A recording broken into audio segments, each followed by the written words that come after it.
Hi everyone, welcome to Vishal classes. और मैं फिर से आपके सामने लेकर आया हूँ होम साइंस का पेपर में जो आप लोगों के पूछे जाने वाले हैं। याद रखिएगा 23 फरवरी को, क्या मेरे भाई 23 फरवरी को जो आप लोगों के पेपर में पूछे जाने वाले हैं, इसके regarding top of the most important question लेकर आया हूँ जो आपके पेपर के रिगार्डिंग कई सालों से बार बार पूछे जा रहे हैं। इससे पहले हम लोगों ने लेक्चर 1 और लेक्चर 2 को बहुत ही अच्छी तरह से डिस्कस किए थे और मैं अभी बता रहा हूँ आपको लेक्चर नंबर 3। अगर आप में से कोई स्टूडेंट्स है जो अभी तक लेक्चर 1 लेक्चर 2 को नहीं देखे तो एक बार आप लोग अच्छी तरह से कंप्लीटली लेक्चर 1 और लेक्चर 2 को देखिए। बहुत ही इंपॉर्टेंट क्वेश्चन मैं आप लोगों को प्रोवाइड किया हूं 23 फरवरी के रिगार्डिंग। तो चलिए हम आशा करते हैं कि आप लोगों का पेपर में इसी तरह से होगी। और होम साइंस मैं पहले भी बता चुका हूं और अभी भी बता रहा हूं, होम साइंस जो पेपर है आप लोगों का 50% पेपर याद रखिएगा ये बायोलॉजी से संबंधित है।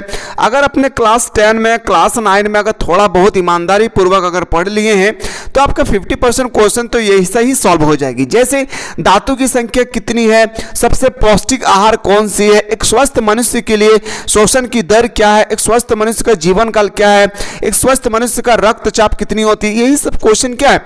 देखने में तो लग रहा है बायोलॉजी का, लेकिन ये एक्चुअली देखा जाती है होम साइंस का पेपर का क्वेश्चन है। तो चलिए हम लोग देखते हैं आज की कौन कौन से क्वेश्चन आपके पेपर के रिगार्डिंग मोस्ट इंपॉर्टेंट है।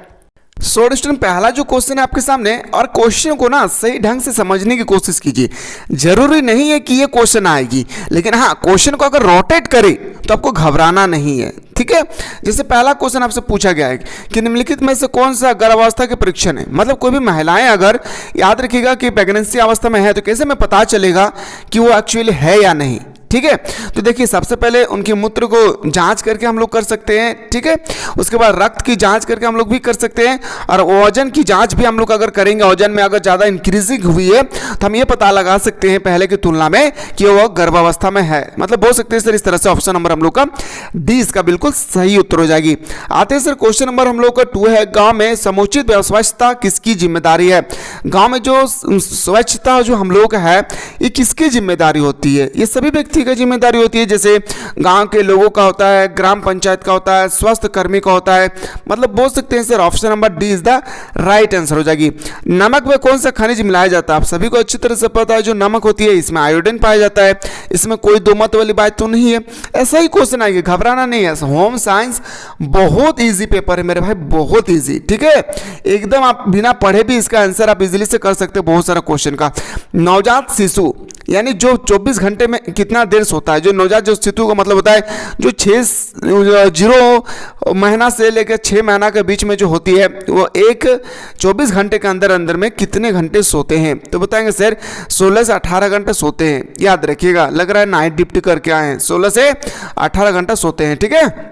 क्वेश्चन नंबर 5 में आते हैं कि खाद्य पदार्थ के सड़ने का क्या कारण है। जो खाद्य पदार्थ है उसके सड़ने का क्या कारण है, मौसमी उतार चढ़ाव। हाँ ये बिल्कुल सही है कि मौसम उतार चढ़ाव अगर होगी तो खाद्य पदार्थ सड़ जाएगी। सूक्ष्म जीवाणु ये भी एक कारक है। अत्यधिक गर्मी आने पर भी खाद्य पदार्थ सड़ जाते हैं। मतलब बोल सकते हैं सर ऑप्शन नंबर डी इसका राइट आंसर हो जाएगी। क्वेश्चन नंबर नेक्स्ट पे आते हैं सर, अगला क्वेश्चन है क्वेश्चन नंबर 6 में, कपड़ों का चुनाव करते समय निम्नलिखित में से किसका ध्यान रखना चाहिए। अगर हम लोग कपड़ों का चुनाव करते हैं तो हम लोग को ध्यान रखना चाहिए क्या, रंग का पक्कापन होना, सूखने की क्षमता होनी चाहिए, धोने में सुविधाजनक होनी चाहिए। मतलब ये जो तीनों क्वालिटी है ना, ये तीनों क्वालिटी सूती के कपड़े में पाए जाते हैं। तो बोल सकते हैं सर याद रखिएगा option number D is the right answer हो जाएगी। क्वेश्चन नंबर आते हैं सर 7 है कि निम्नलिखित में से कौन पोषक तत्व है। इसमें आपको बताना है जो क्वेश्चन नंबर 7 है कौन पोषक तत्व है। मेरे भाई देखिए कार्बोहाइड्रेट बिल्कुल ये तो पोषक तत्व है, ये बिल्कुल पोषक तत्व है, ठीक है।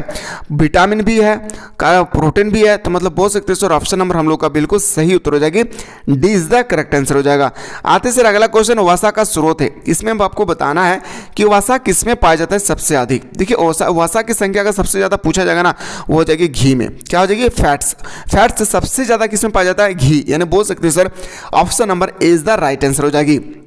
क्वेश्चन नंबर नेक्स्ट पे आते हैं, अगला क्वेश्चन आप लोगों का हार्मोन असंतुलन के सामान्य लक्षण है। हार्मोन असंतुलन का सामान्य लक्षण क्या है। तो बताएंगे सर पेट की वसा का बढ़ना, जैसे किसी का देखते हैं ना पेट बढ़ जाता है, देखने में भी खराब लगता है हम लोग का ना, घबराहट या चिड़चिड़ापन होना, अनिद्रता होना, मतलब सही से नींद नहीं आती है। इस तरह से हमें पता चल जाता है कि हमारे बॉडी में जो हार्मोन है, हार्मोन हम लोग का वो इम्बैलेंस हो गया। क्या मेरे भाई, अनबैलेंस हो गया। ऑप्शन नंबर क्या आ जाएगी, डी इसका राइट आंसर हो जाएगी। बच्चों के अस्थायी दांत होते हैं। मेरे भाई दांत दांत कितने प्रकार के होते हैं? 4 प्रकार के होते हैं। क्या होते हैं? याद रखिएगा, कृतक, इंसीजर, याद रखिएगा मेरे भाई। एक होता है इंसीजर, एक कृतक होता है, एक रदनक होता है, एक च्वारनक होता है, एक अग्रच्वारनक होता है। 4 प्रकार के दांत पाए जाते हैं। तो आपसे यहाँ पे क्वेश्चन पूछे गए हैं बच्चों के अस्थाई दांत, अस्थाई नहीं पूछा गया है, यहाँ पे अस्थाई दांतों की संख्या कितनी है? तो बताएंगे सर 20। कितना हो जाएगी? 20 इसका राइट आंसर होगा। ऊन के रेशे में होते हैं, जो ऊन है उनके रेशे में क्या होते हैं? तो बताएंगे सर ऊन के रेशे में नाइट्रोजन पाए जाते हैं। क्या पाए जाते हैं मेरे भाई? नाइट्रोजन। यानी ऑप्शन नंबर हम लोग का बिल्कुल सही उत्तर हो जाएगी, सी इसका राइट आंसर हो जाएगा। डाकघर में खाता खोले जाते हैं, जो डाकघर है इसमें खाता खोले जाते हैं एकलता से। याद रखिए क्या हो जाएगा? ऑप्शन नंबर बी इसका सही उत्तर हो जाएगी। आते सर अगला क्वेश्चन, हम लोग जब भी हम लोग होम साइंस लिए इसका मतलब हमें पता चला था कि होम साइंस का मतलब होता है कि घर के बारे में पढ़ना है, लेकिन यहाँ तो बायोलॉजी के बारे में हम पढ़ने को मिल रहे हैं ना। चलिए आते हैं सर अगला क्वेश्चन, घर के आसपास में कोई ऐसे स्टूडेंट्स है जो क्लास 11 में उन लोगों को इन्फॉर्म कर दीजिएगा 1 अप्रैल से मिसाइल क्लासेस के एप्लीकेशन पे रजिस्ट्रेशन स्टार्ट हो रही है। इस बार आप लोगों को ऑनलाइन क्लास भरपूर मात्रा में दिए जाएंगे, जो भी क्लास 12 की प्रिपेयर करेंगे 2025 के लिए, ठीक है। उन लोगों को इन्फॉर्म कर दीजिए और कहिए उन लोगों को कि 399 रुपये में मिसाइल क्लासेस के फैमिली के साथ 12 महीना रगड़ कर आप लोगों को 2 टाइम स्टडी कराएंगे, एक मॉर्निंग टाइम और एक इवनिंग के टाइम, ठीक है। चलिए सर, स्त्रियों के अंडाशय में किसका निर्माण होती है? स्त्रियों के अंडाशय में किसकी निर्माण होती है? अंडाणु का। किसका मेरे दोस्त? अंडाणु का। ऑप्शन नंबर ए इसका राइट आंसर हो जाएगी। निम्नलिखित में से किस रेशे से सूती वस्त्र का निर्माण होती है? कौन सा रेशा से प्रयोग करेंगे कि सूती कपड़ा बन जाएगी? तो पशुओं के बाल से, पेड़ों से, कीड़े से बोल सकते हैं सर। याद रखिएगा ये सब कुछ नहीं है, कपास के पौधे से। याद रखिएगा कपास के पौधे से ही हम लोग बोल सकते हैं, हम लोग सूती कपड़ा का निर्माण कर सकते हैं। वह कौन सी अंतःस्रावी ग्रंथि है जिसे मास्टर ग्लैंड भी कहते हैं? याद रखिएगा हम लोग क्लास 9 या 10 में पढ़ चुके हैं अच्छी तरह से कि मास्टर ग्लैंड हम लोग पीयूष ग्रंथि को कहते हैं। प्यूटरी ग्रंथि यानी ग्लैंड को या तो पीयूष ग्रंथि हम लोग हिंदी में जानते हैं। ऑप्शन नंबर ए इसका राइट आंसर होगा। बच्चों में असमर्थता हो सकती है, जो बच्चे हैं मेरे दोस्त याद रखिएगा इसमें असमर्थता हो सकती है किसके लिए? जन्म के समय से। क्या हो जाएगी? जन्म के समय से। ऑप्शन नंबर क्या हो जाएगा मेरे भाई? ऑप्शन नंबर हम लोग का बिल्कुल सही हो जाएगी, बी इसका राइट आंसर होगा। नौकरी पेशा वाले व्यक्ति की आय है, जो क्वेश्चन नंबर 17 है इसका राइट आंसर हो जाएगी ए निश्चित। क्या हो जाती है? जो नौकरी करते हैं उनका मंथली आया उनको एक क्या मिल जाती है? एक निश्चित राशि मिल जाती है। इसलिए मेरे भाई हमारी जिंदगी भले ही गरीबी गुजरी है, लेकिन हमारे आने वाले माँ बाप जो हमारे माता पिता है उन लोगों को जरूर मेरे भाई एक बार सरकारी गाड़ी में घुमाएं, ठीक है। हम लोग की जिंदगी तो सोचिए कि गरीब अवस्था में गुजरी है। याद रखिएगा हर एक स्टूडेंट्स में यही कहता हूं कि स्टूडेंट्स की ज़िंदगी अगर गरीबी अवस्था से गुजर जाए तो कोई बात नहीं है, लेकिन माता पिता की ज़िंदगी गरीबी अवस्था में गुजरना नहीं चाहिए, ठीक है। क्वेश्चन नंबर नेक्स्ट पे आते हैं। स्वच्छता भारत अभियान का क्या लाभ है? स्वच्छता भारत अभियान जो होती है इसका प्रॉफिट पूछे गए, सफाई के प्रति लोगों की जागरूकता करना, मतलब बोल सकते हैं सर ऑप्शन नंबर बी इसका हम लोग का बिल्कुल सही उत्तर हो जाएगी। आते हैं सर अगला क्वेश्चन, क्वेश्चन नंबर हम लोगों का जो 19 है। ध्वनि प्रदूषण होते हैं, जो ध्वनि है वो प्रदूषण होते हैं। ध्वनि प्रदूषण किसके कारण होते हैं? तो सुनने की समस्या। क्या जगह ध्वनि प्रदूषण से होती है? सुनने की क्षमता। मानवीकरण चिन्ह दर्शाता है, जो मानवीकरण चिन्ह है वो क्या दर्शाते हैं मेरे दोस्त? तो बताएंगे तो वस्तु की गुणवत्ता। क्या जगह? वस्तु की गुणवत्ता। ऑप्शन नंबर ए इसका राइट आंसर हो जाएगी। चाय का धब्बा किस वर्ग में आता है? जो चाय का धब्बा है वह किस वर्ग में आते हैं? तो बताएंगे सर वनस्पति धब्बे। क्या हो जाएगी? Option number A. क्यों? क्योंकि ये पेड़ के पत्तियों से बनाए जाते हैं। निम्नलिखित में से कला का तत्व नहीं है, इसमें हमको बताना है कि कला का जो तत्व है वह नहीं है सुरक्षा। क्या जगह?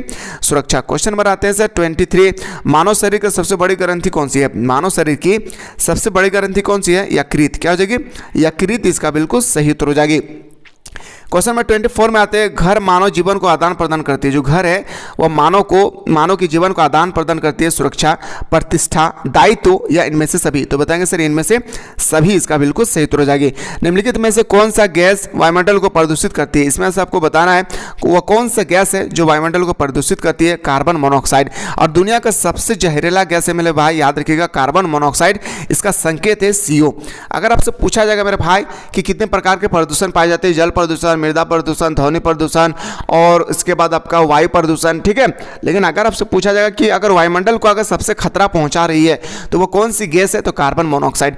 कार्बन मोनोऑक्साइड गैस कहाँ पाए जाते हैं? तो जैसे फैक्ट्रियों से निकलने वाले चिमनी के धुएं से, वाहन जो हम लोग चलाते हैं जो सेंसर पाइप से जो निकलती है उसको हम लोग बोल सकते हैं कार्बन मोनोऑक्साइड है। मतलब घर से जब भी निकले आप अपने मुंह पे, नाक पे एक रुमाल बांध ले, क्योंकि कार्बन मोनोऑक्साइड अगर आपने बॉडी के अंदर में चले जाए तो फेफड़े के अंदर में एक लेयर बैठ जाएगी और ये लेयर ब्रोंकाइटिस नामक एक बीमारी पैदा हो जाएगी और आपको इस तरह से मृत्यु का सामना करना पड़ेगा। ठीक है, तो यह था हम लोग का सेट नंबर 3। अगर रिस्पॉन्स अच्छा रहा तो मैं सेट 4 भी बताने की कोशिश करूंगा। मिलते हैं इसी तरह से नेक्स्ट वीडियो।